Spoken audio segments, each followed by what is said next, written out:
Hello friends, नमस्कार friends. अब Patna high court ने translator and translator come proof reader को लेकर के 80 वैकेंसीज निकाली है। जैसा कि आप लोग इस तरह के वैकेंसीज को लेकर के अवेयर भी होंगे। फ्रेंड, हम लोग आज के इस वीडियो सेशन में इस तरह के एग्ज़ाम के पैटर्न को लेकर के, इसके एलिजिबिलिटी क्राइटेरिया को लेकर के जो भी डाउट्स है, जो भी डाउट्स मेरे पास आए हैं, उन डाउट्स को लेकर के हम लोग बात करेंगे। और इसके साथ ही साथ हम लोग विशेषकर इस बात पर फोकस करेंगे कि जो सबसे ज़्यादा जो चिंता का विषय हमारे अभ्यर्थियों के लिए है कि वो डिस्क्रिप्टिव पेपर का किस तरह से तैयारी करेंगे, अर्थात रिटन टेस्ट को लेकर के किस तरह से उनकी स्ट्रैटेजी होनी चाहिए, उसी को लेकर के हम लोग काफ़ी विस्तार से आज के इस वीडियो सेशन में बात करने वाले हैं। फ्रेंड, सबसे बड़ी बात है कि ये जो एग्ज़ाम है, यदि इस एग्ज़ाम में आपका अंतिम रूप से चयन होता है तो आप काफ़ी पॉश जॉब आप प्राप्त करेंगे। आपको अपने घर में जॉब प्राप्त होने वाला है और एक ही जगह पर आपको बैठ कर के कार्य करने हैं। सबसे बड़ी बात है, काफ़ी महिलाओं के लिए या पुरुषों के लिए यह एक अच्छी जॉब है और इसकी सैलरी भी काफ़ी अच्छी है। जैसा कि आप देख पा रहे हैं कि 44,900 से लेकर के आपकी सैलरी शुरू तो इसी से होगी और आपकी सैलरी 1,42,400 तक जाएगी।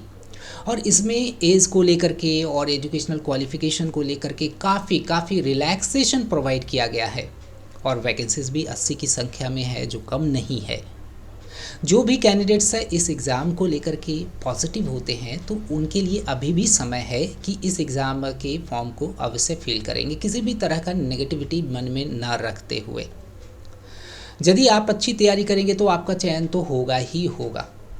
ओके, देखिए 30 तारीख तक का अंतिम डेट है। 30 तारीख तक आप इस एग्ज़ाम के लिए आवेदन दे ही दें। फ्रेंड, कई सारे कॉल्स और कमेंट्स भी आए कि सर क्वालिफ़िकेशन को लेकर के थोड़ी से डाउट्स है। तो चलते हैं, सबसे पहले क्वालिफ़िकेशन से रिलेटेड जो डाउट्स है उसको हम लोग क्लियर करते हैं। देखिएगा, मिनिमम क्वालिफ़िकेशन की जहाँ तक बात करते हैं और उसके पहले पॉइंट की बात करते हैं तो पहला पॉइंट क्या कह रहा है? स्पष्ट रूप से यह कह रहा है कि ग्रेजुएशन में अंग्रेजी एक विषय के रूप में होना चाहिए। सबसे पहले तो आप एक सिंपल ग्रेजुएट है तब आप इस एग्ज़ाम के लिए योग्य है। कोई ताम झाम की आवश्यकता नहीं कि आप के लिए पोस्ट ग्रेजुएशन की डिग्री होनी चाहिए। दूसरा क्या है ना कि post graduate diploma in translation भी आपका किया हुआ होना चाहिए। ऐसी कोई बात नहीं है। सिंपल आप ग्रेजुएट है और अंग्रेज़ी एक विषय के रूप में रही हो ग्रेजुएशन में, तब आप इसके लिए एलिजिबल है। यहाँ पर यह नहीं कहा गया है कि अंग्रेज़ी कोर विषय के रूप में होना चाहिए, अर्थात अंग्रेज़ी ऑनर्स होना ही चाहिए। नहीं, अंग्रेज़ी एक विषय होनी चाहिए। आपका ऑनर्स हो सकता है हिंदी ऑनर्स हो, चाहे हिस्ट्री ऑनर्स हो, चाहे ज्योग्राफी ऑनर्स हो, चाहे अन्य कोई भी विषय हो, लेकिन अंग्रेज़ी एक विषय रहा हो, चाहे वह 1 साल का हो चाहे 2 साल का हो, लेकिन अंग्रेज़ी एक विषय रहा हो, तब आप इसके लिए एलिजिबल है। पहला पॉइंट आप फुलफिल करते हैं इस तरह से। दूसरा पॉइंट क्या कह रहा है कि knowledge of Hindi is essential. देखिएगा, यहाँ पर ग्रेजुएशन में हिंदी एक विषय होनी चाहिए, इसका तो कोई जिक्र तो किया ही नहीं गया है। बस यह कहा गया है कि हिंदी भाषा का ज्ञान आपके पास होना चाहिए। हिंदी बोलना आना चाहिए, हिंदी लिखना आना चाहिए, हिंदी आपका जो हिंदी पढ़ना, बोलना और लिखना ये आना चाहिए, तब आप इसके लिए एलिजिबल है। तीसरा जो बिंदु है वो क्या कह रहा है कि आपके पास 6 महीने का एक सर्टिफिकेट होना चाहिए जिसमें यह मेंशन हो कि आपने कंप्यूटर एप्लीकेशन से संबंधित कोर्स को पूरा किया है। और यह काफ़ी सामान्य सी बात है। इस डिजिटल एरा में हम लोग रह रहे हैं और कंप्यूटर से रिलेटेड, कंप्यूटर एप्लीकेशन से रिलेटेड हमारा ज्ञान ना हो, ये तो हो ही नहीं सकता है ना। अगर नहीं है तो फिर मुझे नहीं लगता है कि आप लोगों के लिए किसी भी तरह की समस्या होगी इसके सर्टिफिकेट को लेकर के। चौथा जो है क्या कह रहा है, preference will be given to candidates having law degree. देखिएगा, प्रेफरेंस की बात किया जा रहा है, यहाँ पर भी कोई एसेंशियल क्वालिफिकेशन, एसेंशियल डिग्री की ज़रूरत यहाँ पर नहीं है कि आपके पास LLB का डिग्री होना ही चाहिए तभी आप इसके लिए एलिजिबल होंगे, नहीं। यहाँ पर कहा जा रहा है यदि आपके पास लॉ की कोई डिग्री है तब आपको प्रेफरेंस दिया जाएगा। वह प्रेफरेंस कैसे दिया जाएगा? तो प्रेफरेंस तो ऑब्वियसली अंक थोड़ा सा ज़्यादा दे करके ही दिया जा सकता है। जैसे कि 5वां वाले में आगे इस अधिसूचना में बताया गया है कि यदि आप यदि उर्दू पढ़ना लिखना बोलना जानते हैं, या मैथिली पढ़ना लिखना बोलना जानते हैं, या संथाली पढ़ना लिखना बोलना जानते हैं, तब आपको 5 अंक ग्रेस के रूप में दिया जाएगा। 5 अंक आपको अवॉर्ड के रूप में दिया जाएगा। और हो सकता है कि इसी को ध्यान में रखते हुए आपको एलएलबी के लिए भी कुछ मार्क्स अवॉर्ड किया जाए। इसके लिए भी हो सकता है 4-5 मार्क्स अवॉर्ड किए जाएं यदि आपके पास इस तरह का डिग्री है तो, ठीक है। तो ये रहा मिनिमम क्वालिफ़िकेशन को लेकर के बातें। और यहाँ देखिएगा एक चौथा के बारे में भी हम लोग जान लेते हैं, क्योंकि इससे भी रिलेटेड कुछ लोगों ने इंक्वायरी किया हुआ था। वो यहाँ पर स्पष्ट लिखा हुआ है कि जो भी कैंडिडेट 2 साल के लिए, कम से कम 2 साल के लिए थल सेना है ना में काम किए हुए हैं, ओके, उनकी सेवा रही है, तब फिर इस तरह के वैकेंसीज़ को फिल कर सकते हैं। और दूसरा क्या है कि जो एनसीसी का सर्टिफिकेट गेन किए हुए हैं, वो भी क्या, 20 सर्टिफिकेट गेन किए हुए हैं, तब उनको वो बस प्रेफरेंशियल क्वालिफ़िकेशन कहा जा रहा है कि यदि ऐसा रहता है तो अच्छा है। तो प्रेफरेंशियल कह दिया गया है, तो फिर आपको यहाँ पर समझना चाहिए कि कैसे प्रेफरेंस दिया जाएगा। तो कुछ अवार्ड देकर, कुछ अंक अवार्ड देकर के, हो सकता है कि इसके लिए 2 अंक निर्धारित किया गया हो, लेकिन इसके बारे में जिक्र नहीं किया गया है। जैसा कि जिक्र किया गया है, यदि आप उर्दू, मैथिली और संथाली में आपका ज्ञान है तब आपको 5 अंक अवश्य मिलेंगे, यह स्पष्ट लिखा हुआ है। लेकिन यहाँ पर इसके लिए कोई इस अधिसूचना में कि कितने अंक इसके लिए अवार्ड किए जाएंगे यदि आपके पास इसमें प्रेफरेंशियल क्वालिफ़िकेशन है तो। लेकिन प्रेफरेंशियल कहा गया है तो कुछ ना कुछ अवार्ड तो ज़रूर दे करेंगे अंक को लेकर के। अब फ्रेंड बात करते हैं इसके सिलेबस को लेकर के, क्योंकि सिलेबस अधिकांश लोग इस एग्ज़ाम के लिए एलिजिबल है ही। उनकी चिंता है किस तरह की चीज़ को लेकर के, और उनकी चिंता का निवारण हम लोग कैसे कर सकते हैं, किस तरह से स्ट्रैटेजी बनानी चाहिए, किस तरह की रणनीति होनी चाहिए ताकि आप इस एग्ज़ाम में अंतिम रूप से चयनित हो सकते हैं। इसके बारे में चलते हैं, काफ़ी विस्तार से बात करते हैं।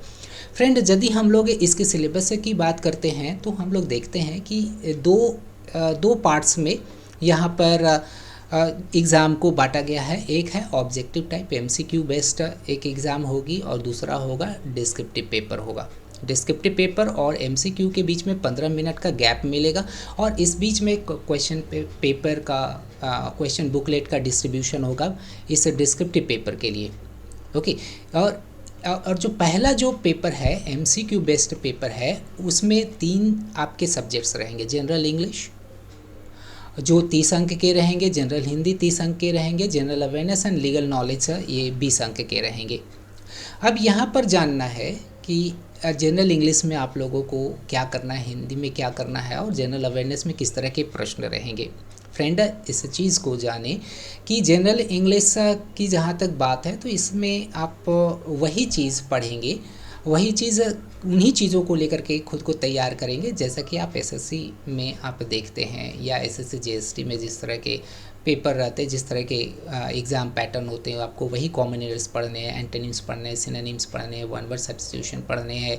इसके बाद फिर पैसेजेस को लेकर के आपको क्वेश्चन सॉल्व करने हैं, क्लोज टेस्ट करने हैं, ठीक है। और जनरल हिंदी में भी वही बात है, वर्तनी त्रुटि हो गया या वाक्य की अशुद्धि से संबंधित प्रश्न इसमें पूछे जाएंगे। आपका इसमें विलोम शब्द, पर्यायवाची शब्द, शब्द समूहों के लिए एक शब्द, श्रुति संभिन्नार्थक शब्द, अनुच्छेद से संबंधित प्रश्न इसमें रह सकते हैं। इसके बाद यदि बात करते हैं इसके ये तीसरे सेक्शन की, जनरल अवेयरनेस की यदि हम लोग बात करते हैं तो इसमें आपके 20 प्रश्न ही रहेंगे, और ये जो 20 प्रश्न रहेंगे इस पे किस तरह के क्वेश्चंस आपके रह सकते हैं तो आगे बताया गया है, लेकिन मैं यहीं पर बता दूं कि इसमें किस तरह के प्रश्न आपके रह सकते हैं। इसमें कुछ प्रश्न जो होंगे वे आपके बिहार जीके से रिलेटेड होंगे। बिहार से रिलेटेड आपके पास कितना ज्ञान है उससे रिलेटेड, मान लीजिए 20 क्वेश्चन यदि हम लोग इसको डिस्ट्रीब्यूट करेंगे कुछ सभी के अंकों को लेकर के, तो बिहार जीके की जहाँ तक बात है तो इसमें मेरे ख्याल से 6 से 7 प्रश्न डेफिनेटली रहने ही चाहिए। 6 से 7 प्रश्न से भी ज़्यादा रह सकता है। और यदि हम लोग बात करते हैं करंट अफेयर्स की, अर्थात करंट नॉलेज की, तो इसको भी लेकर के आपके पास वहाँ पर 6 प्रश्न, 5 से 6 प्रश्न रह सकते हैं। और यदि बात करते हैं ये लीगल नॉलेज की, तो लीगल नॉलेज से भी रिलेटेड आप वहाँ पर देखेंगे 4 से 5 प्रश्न रहेंगे। बाकी जो प्रश्न आप देखेंगे वो कुछ प्रश्न कंप्यूटर नॉलेज से रिलेटेड होगा, कंप्यूटर से रिलेटेड हो सकते हैं, और कुछ आपके थोड़ा सा हो सकता है रीजनिंग से भी रिलेटेड, कुछ तर्क शक्ति से संबंधित कुछ प्रश्न, 1-2 प्रश्न रह सकते हैं। इसके बाद विज्ञान से संबंधित, भूगोल से संबंधित, इतिहास से संबंधित, इस तरह के ओवरऑल क्वेश्चंस इसमें रह सकते हैं। और इसकी वेटेज सिर्फ और सिर्फ 20 अंक की है, ज़्यादा है नहीं। ओके, इसलिए इसमें इस पेपर को लेकर के जिनके पास बहुत ऐसा सोच रहे हैं कि हम क्या है ना बहुत कुछ हमें पढ़ना पड़ेगा, तो ऐसा नहीं है। और चूँकि ये जो तीसरा जो यहाँ पर सेक्शन देख रहे हैं general awareness and legal knowledge को लेकर के, इसमें आप बहुत ज़्यादा समय देंगे और कोई ज़रूरी नहीं है कि जितना भी आप समय देंगे उससे आपका प्रश्न आ ही जाएगा। लेकिन हाँ, आपके पास बेसिक नॉलेज का रहना ज़रूरी है। आप क्या है कि इसको अगर आप थोड़ा सा कमोबेश भी लेकर के चलते हैं, इसमें हम ज़्यादा समय नहीं भी देते हैं, लेकिन इन 2 पेपर्स में ज़्यादा दे देते हैं, जनरल इंग्लिश और जनरल हिंदी में, तब मेकअप हो सकता है। ठीक है, अगर आप इसमें जनरल अवेयरनेस में 10 से 11 अंक भी प्राप्त कर लेते हैं तो भी काफ़ी अच्छा आपका स्कोर हो सकता है। ओके, और इसमें इन 2 सब्जेक्ट्स की जहाँ तक बात है तो 25 अंक तो ज़रूर ही लाया जा सकता है। आप ज़रूर दूसरे फेज़ के लिए, दूसरे सेक्शन के लिए आप एलिजिबल हो जाएंगे। रिटन टेस्ट अब देखते हैं इसमें कि किस तरह की बात है। मेन तो यही टेंशन है। MCQs की जहाँ तक बात है तो इसमें आपको मॉक्स लेने की आवश्यकता है। जितना आप मॉक्स लीजिए, ओके, फुल लेंथ मॉक्स ले लीजिए, सेक्शन वाइज मॉक्स ले लीजिए, तो कंप्यूटर से रिलेटेड मॉक्स ले लीजिए, तो आप इसमें 80 में आप तो 60 अंक तो ज़रूर ला सकते हैं। और यहाँ पर देखिएगा कितनी क्वालिफाइंग मार्क्स है, मात्र 32 ही क्वालिफाइंग मार्क्स है। जैसे 32 लाते हैं तो फिर आप रिटन टेस्ट के, फिर आप अगले के लिए आप एलिजिबल हो जाएंगे। ठीक है, अगले मतलब अगले फेज़ के लिए, कंप्यूटर प्रोफिशिएंसी के लिए। ये इधर 32 हो गया, इसके बाद फिर इसके लिए भी क्वालिफाइंग मार्क्स है ना, 48 है। तो 32 और 48 80 मार्क्स यदि ले आते हैं तो फिर आप दूसरे फेज़ के लिए एलिजिबल खुद को पाएंगे। बात यहाँ पर है कि आप रिटन टेस्ट को लेकर के किस तरह से स्ट्रैटेजी बनाएंगे, क्योंकि इसी को लेकर के सबसे ज़्यादा टेंशन है स्टूडेंट्स में। क्योंकि यदि हम लोग आप पिछले साल के पेपर की बात करते हैं तो उसमें हम लोग देखते हैं कि 3 जो पैसेजेस है वे लीगल अफेयर्स से ही रिलेटेड थे, उनका ट्रांसलेशन करना था। और एक जो पैसेज था वो करंट अफेयर्स से रिलेटेड था, उसका अनुवाद करना था, वो नई शिक्षा नीति से संबंधित था। इसको लेकर के मैंने पिछले साल ही वीडियो बनाया था कि किस तरह के पेपर आए हुए थे, उसको लेकर के मैंने बनाया हुआ है, आप लोग देख सकते हैं उसको कि किस तरह के प्रश्न आए हुए थे। फ्रेंड, इसकी स्ट्रैटेजी आपको कैसे बनानी है इसको लेकर के थोड़ा सा बात करते हैं। क्योंकि इसमें लीगल पैसेजेस की बहुलता होगी, अर्थात 4 में कम से कम 3 पैसेजेस आपको तो लीगल अफेयर्स से ही रिलेटेड होंगे। इसलिए आपको करना क्या है कि इस तरह के पैसेजेस को प्राप्त करना है। इसके लिए कोई किताब उपलब्ध नहीं है, स्पेशली इस तरह के एग्ज़ाम को लेकर के। इस कारण से आपको करना क्या है कि कुछ साइट्स है, चाहे आप बिहार हाई कोर्ट के साइट में आप जाइए, चाहे आप झारखंड वाले साइट में जाइए, चाहे सुप्रीम कोर्ट वाले साइट में जाइए, एक ही साइट में यदि आप जाते हैं ना तो आपको सुप्रीम कोर्ट वाले भी साइट में वहाँ पर आपको नेविगेट कर देगा। आपको करना क्या है कि उस साइट में जा कर के कुछ हेयरिंग्स जो हुई है कोर्ट के तरफ से, वो शिक्षा के मकसद के लिए हाई कोर्ट ने या सुप्रीम कोर्ट ने पब्लिश किया हुआ है। आप वहाँ जा कर के आसानी से उसे डाउनलोड कर सकते हैं। वो हेयरिंग्स, वो ट्रांसलेटेड वर्क है, वो लिखा भी हुआ आपको वहाँ पर दिखेगा कि वो ट्रांसलेटेड वर्क है। आप उसको स्टडी करिए, वो स्टूडेंट्स के लिए ही उसको ओपन किया गया है। आप उसको देखिए, उसमें पता लगाइए कि किस तरह के उसमें विधि पर आधारित शब्दों का अर्थात टर्म्स का प्रयोग किया गया है।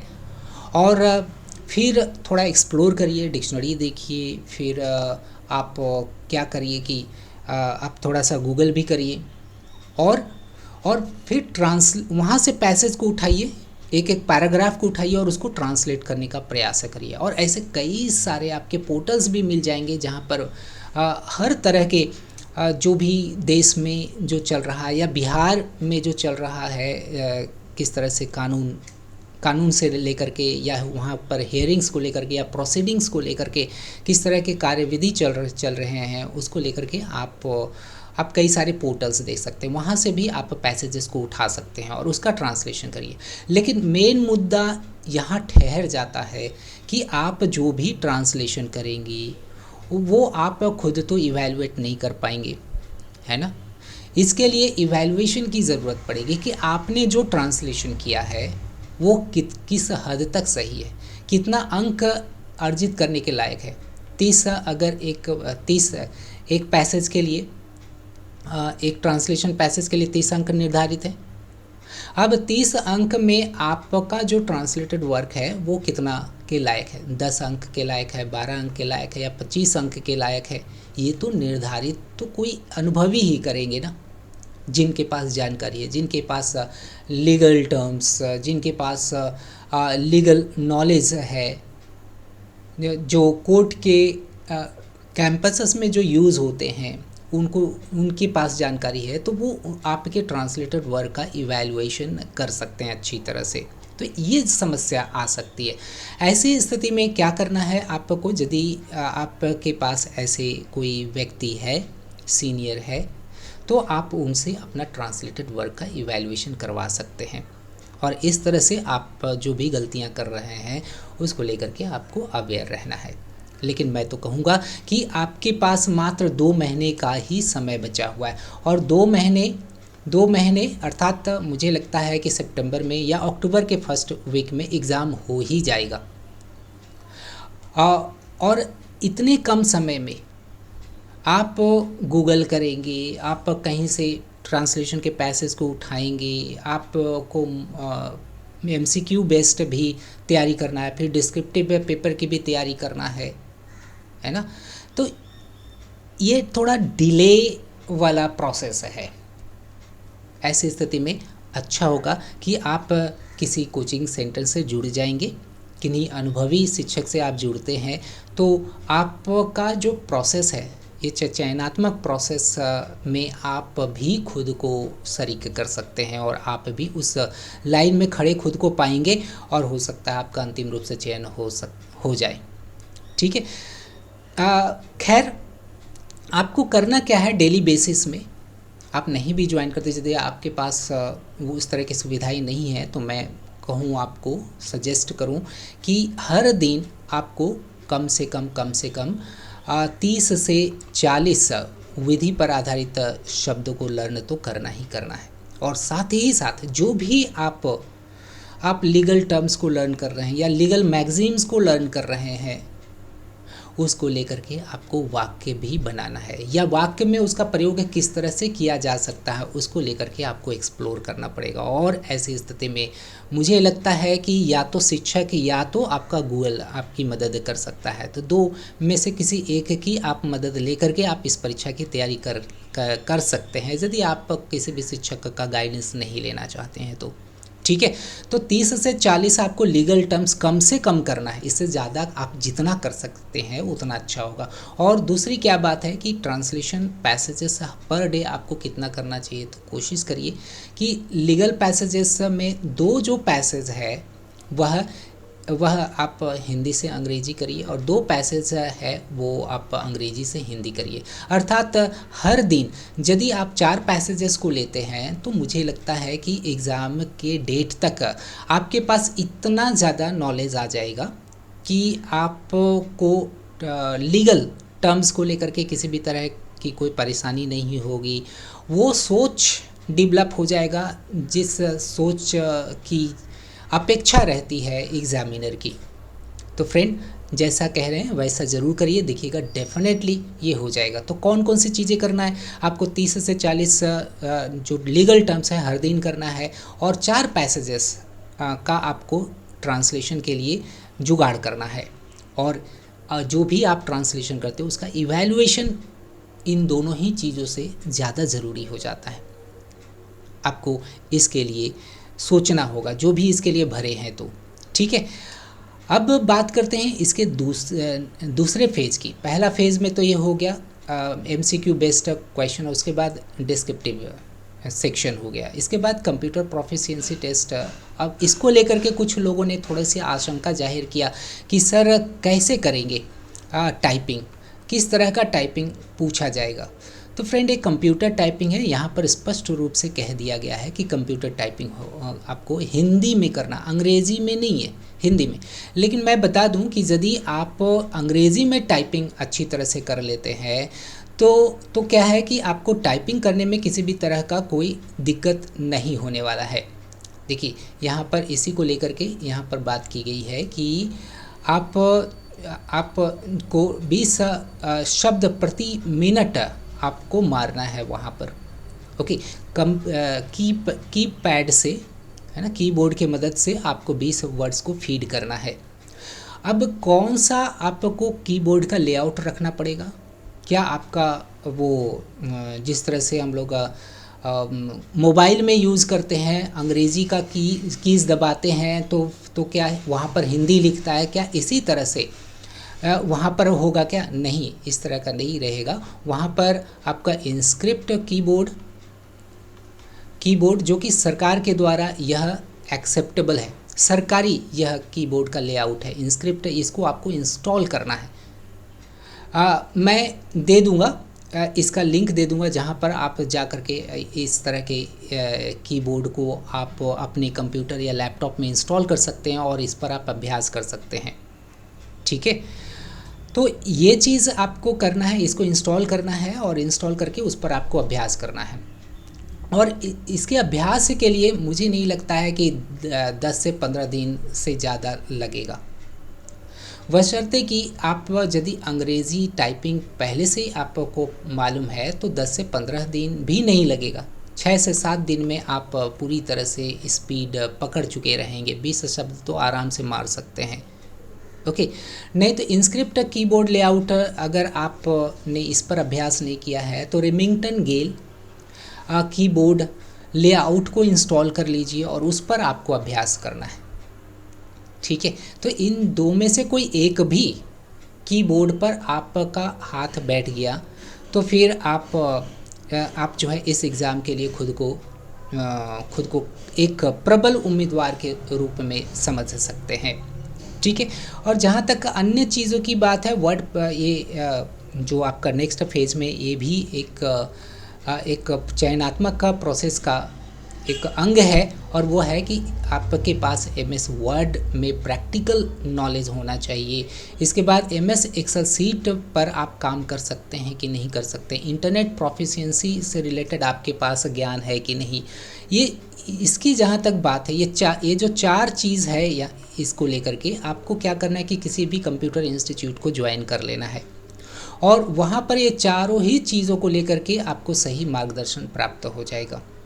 उनको पता रहता है, बिहार भी ऐसे भी क्या है कि प्रतियोगी परीक्षाओं के लिए एक गढ़ है, और वहाँ पर जितने भी इस तरह के कंप्यूटर टाइपिंग इंस्टीट्यूट्स होंगे, वहाँ पर जाने के बाद आपको एकदम टू द पॉइंट आपको बता देंगे कि देखो इससे रिलेटेड इसी तरह के प्रश्न पूछे जाते हैं।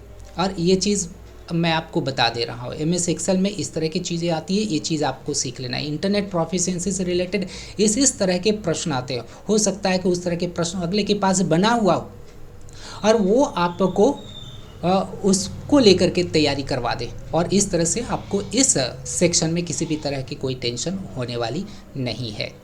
ठीक है, तो ये भी आप लोगों ने समझा। अब इंटरव्यू की जहाँ तक बात है, यहाँ पर क्या कह रहा है कि prior to conduct of interview test of translation for 5 marks having half hour duration for the candidates having proficiency in Urdu, Maithili, Santhali shall be organised and there will not be any minimum qualifying standard for this test. The marks obtained by the candidate in this preferential test will be added in his or her total score. देखिएगा कि एक छोटा सा test होगा 5 अंक का, है ना, और जो इंटरव्यू होगा उसमें आपकी टेस्ट भी ली जाएगी। यदि आप उर्दू में अच्छे हैं, मैथिली में अच्छे हैं, या संथाली भाषा में अच्छे हैं, तो उसके लिए 5 अंक तो उधर से तो निर्धारित तो किया ही गया है। खैर, आपको वो जो 2 फेज़ है, उन 2 फेज़ के लिए अभी पूरी तरह से खुद को सोचना है।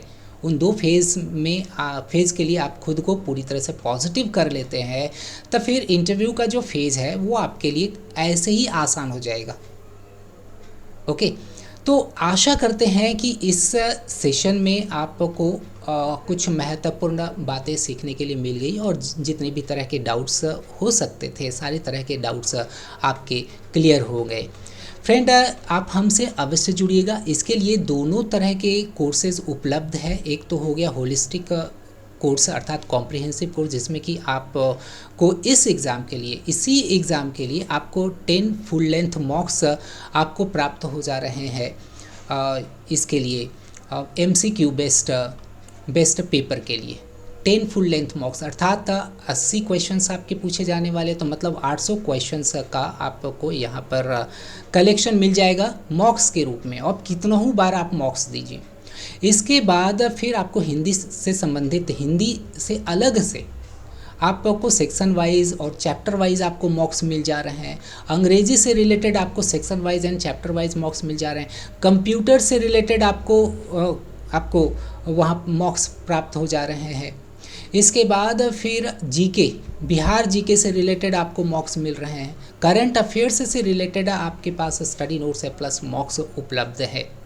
तो ये हो गया MCQ बेस्ड। लगभग आपको यहाँ पर प्राप्त होंगे, यदि कॉम्प्रिहेंसिव कोर्स को हमारा लेते हैं तो लगभग 8 से 10 हज़ार क्वेश्चन का आपको कलेक्शन मिल जाएगा इसी एग्ज़ाम ओरिएंटेड, जो कम नहीं है।